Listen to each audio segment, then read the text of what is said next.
បាទសូមគោរពជំរាបសួរបងប្រុសបងស្រីដែលស្រឡាញ់ចូលចិត្តផ្នែកកសិកម្មខ្ញុំហាយខនសូមធ្វើវីដេអូចែករំលែកជូនអំពីប្រភេទពូជមាន់ពងច្រើនបាទពូជមាន់នេះគឺឲ្យឈ្មោះថាពូជមាន់អេស៊ីប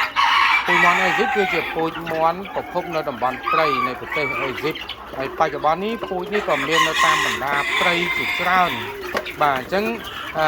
នៅក្នុងប្រទេសកម្ពុជាក៏មានពូជនេះដែរបាទហើយពូជនេះគឺស្រដៀងនឹងពូជមាន់ព្រៃដែរបាទដែលរាងរបស់វាគឺមិនសូវធំពេកទេហើយជើងរបស់វារាងកម្មៅដូចគ្នាកម្មៅគេហៅសាច់តាន់ណា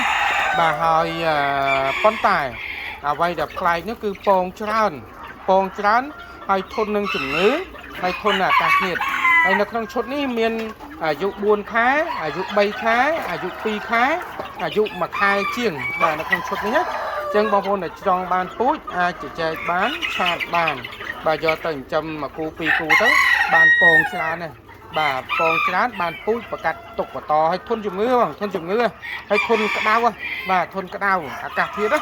បាទហើយងាយស្រួលចិញ្ចឹមហើយក្រាបពងខ្លួនឯងដែរពងពូជនេះណាមិនមែនថាពងឲ្យចោលទេគឺក្រាបពងខ្លួនឯងបានញាស់ក៏បានបាទ